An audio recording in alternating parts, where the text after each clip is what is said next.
1985 के शाहबानो केस में supreme court ने कहा कि ये बहुत दुख की बात है कि यूनिफॉर्म सिविल कोड अभी तक देश में लागू नहीं हुआ है। इसी तरह 2017 के शायरा बानो केस में सुप्रीम कोर्ट ने सीरियस वर्डिक्ट देते हुए कहा कि सरकार को जल्द से जल्द यूनिफॉर्म सिविल कोड लाने पर विचार करना चाहिए। इन केसेस को सुन के आपके मन में सिविल कोड को लेकर बहुत सारे सवाल उठ रहे होंगे और उन्हीं सवालों के जवाब आपको इस वीडियो में आगे मिलने वाले हैं। तो वीडियो का एक छोटा प्रीव्यू हो जाए। सबसे पहले तो यूसीसी ये शब्द की शुरुआत कहाँ से हुई है और आखिर ये है क्या जो न्यूज में बना हुआ है। दूसरा, आखिर मुसलमानों को इससे क्या तकलीफ है। और लास्ट, ये आपसे कैसे जुड़ा हुआ है और इससे आपको एक नुकसान होने वाला है, उसके बारे में बताऊंगा। सो लेट्स स्टार्ट, बट उससे पहले डिस्क्लेमर। प्राइम ऑडियंस, वीडियो के मेन कंटेंट के लिए वीडियो को एंड तक जरूर देखना और आपको वैल्यूएबल इंफॉर्मेशन मिलेगी, इसकी मैं गारंटी देता हूँ। तो जल्दी से वीडियो को शुरू करते हैं।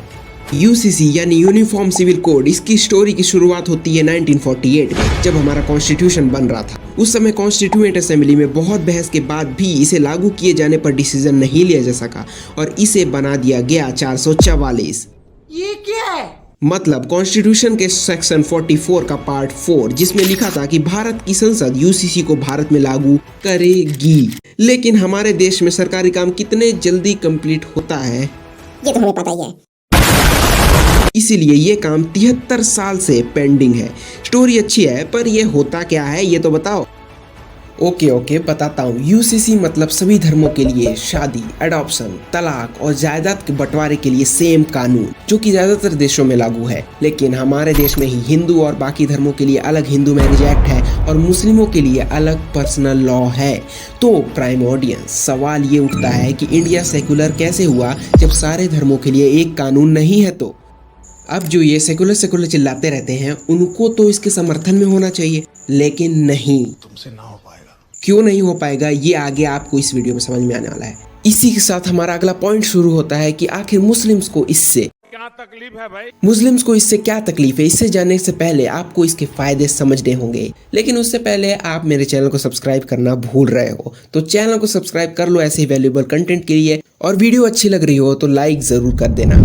तो यूसीसी से सबसे बड़ा फायदा है कि इससे धर्म परिवर्तन के केस कम हो जाएंगे, क्योंकि सभी के लिए बिना पार्टिकुलर रीति रिवाज के भी शादी मान्य होगी, जिससे धर्म परिवर्तन नहीं कराना पड़ेगा, जो कि मुस्लिम लॉ के तहत जरूरी है। और रीति रिवाज के साथ भी करना चाहो तो वो तो आपकी मर्जी है। दूसरा, मुस्लिम महिलाओं को भी अपने पिता की संपत्ति में बराबर का हक मिलेगा। तीसरा, इससे कोर्ट्स पर काम का प्रेशर कम होगा, क्योंकि कानून कॉम्प्लिकेटेड ना होकर क्लियर हो जाएंगे।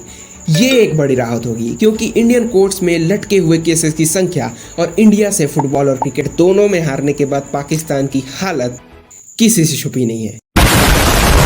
अब आपको समझ में आ जाएगा कि कुछ मुस्लिमों को इससे क्या परेशानी है। पहला, कुछ कट्टरवादी चाहते हैं कि भारत में भारतीय संविधान नहीं शरिया कानून चले, उनको इससे काफी दिक्कत है। दूसरा, इससे लड़कियों को आधा हिस्सा मिलेगा अपने पिता की संपत्ति में, तो कुछ मुस्लिम लड़कों को इससे प्रॉब्लम हो सकती है। तीसरा, एक वैलिड रीजन ये हो सकता है कि इससे हमारे रीति रिवाजों की जो इम्पोर्टेंस है वो कम हो सकती है, और यही मुझे लगता है कि इसका एक डिसएडवांटेज हो सकता है। तो वीडियो से सही जानकारी मिली तो लाइक और सब्सक्राइब कर दो। और ये minister of the year part 1 की वीडियो है, ये एक बहुत ही मस्त वीडियो है और इसका सीक्वल भी आने वाला है, तो इसे जरूर देखना।